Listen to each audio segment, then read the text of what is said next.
ఈ వీడియోలో సంఖ్యారేఖపై భిన్నాలను ఎలా గుర్తించాలో నేర్చుకుంటాం.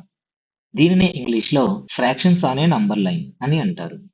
ఒక వృత్తాన్ని తీసుకొని 5 సమాన భాగాలుగా విభజించాం. కాబట్టి దీనిని భిన్నంగా రాస్తే హారం 5 అవుతుంది. ఈ వృత్తంలో ఒక భాగాన్ని ఎంచుకోండి. 5 సమాన భాగాలలో ఒక భాగాన్ని తీసుకున్నాం కాబట్టి లవం 1 అవుతుంది. అయితే దీని భిన్నం 1/5 అవుతుంది. ఇక్కడ తీసుకున్న మొత్తం భాగాలు హారం అయితే ఎంచుకున్న భాగాలు లవం అవుతాయి. కాబట్టి భిన్నం 1/5 వచ్చింది. ఈ భిన్నాన్ని సంఖ్యారేఖపై ఎలా గుర్తించాలో ఇప్పుడు తెలుసుకుందాం. దీనికోసం నేను ఒక సంఖ్యారేఖను తీసుకున్నా.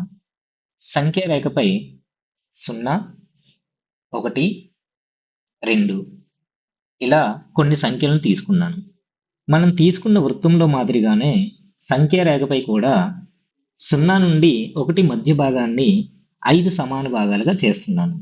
1, 2, 3, 4, 5.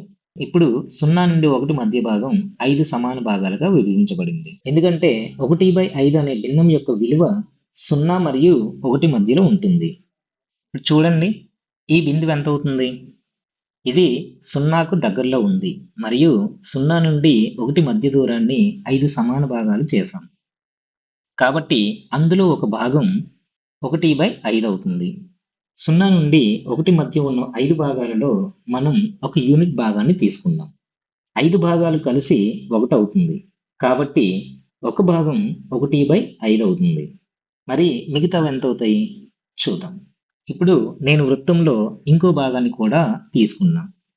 అంటే వృత్తంలో 2 భాగాలను ఎంచుకున్నా. అప్పుడు భిన్నం 1/5 అవదు, 2/5 అవుతుంది. ఎందుకంటే 5 సమాన భాగాల్లో రెండింటిని ఎంచుకున్నా. కాబట్టి ఈ భిన్నం 2/5 అవుతుంది. ఇది సంఖ్యారేఖపై గుర్తిద్దాం. ఇప్పుడు సంఖ్యారేఖపై కూడా 5 సమాన భాగాల్లో 2 తీసుకోవాలి. కాబట్టి ఈ బిందువు 2/5 అవుతుంది. ఎందుకంటే సంఖ్యారేఖపై 5 సమాన భాగాలు హారం అయితే మనం తీసుకున్న 2 భాగాలు లవం అవుతాయి. కాబట్టి ఇక్కడ హారం 5 అవుతుంది, లవం 2 అవుతుంది. కాబట్టి సంఖ్యారేఖపై రెండో బిందువు 2/5 అవుతుంది. ఇప్పుడు వృత్తంలో 3 భాగాలను ఎంచుకుంటే భిన్నం 3/5 అవుతుంది. కాబట్టి సంఖ్యారేఖపై కూడా 3 భాగాలు తీసుకుందాం. అప్పుడు ఈ మూడో బిందువు 3/5 అవుతుంది. అలాగే వృత్తంలో 4 భాగాలను ఎంచుకుంటే భిన్నం 4/5 అవుతుంది. కాబట్టి సంఖ్యారేఖ మీద కూడా 4 భాగాలను తీసుకుందాం.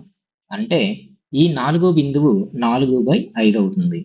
ఇప్పుడు వృత్తంలో 5 భాగాలను తీసుకుందాం. అప్పుడు దాని భిన్నం 5/5 అవుతుంది. అలాగే సంఖ్యారేఖపై కూడా 5కి 5 భాగాలను తీసుకుందాం. అప్పుడు ఈ 5వ బిందువు 5/5 అవుతుంది. వృత్తంలో చూడండి, 5కి 5 భాగాలను తీసుకున్నాం. అంటే మొత్తం భాగాన్ని తీసుకున్నామని అర్థం. అలాగే సంఖ్యారేఖపై గమనించండి, 5/5 అంటే 1కి సమానం అయింది. ఇక్కడ 1 అంటే పూర్తి భాగం అని అర్థం.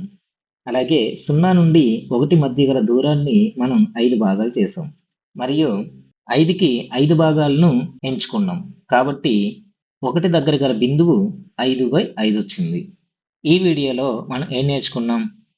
సంఖ్యారేఖపై భిన్నాలను ఎలా గుర్తించాలో నేర్చుకున్నాం.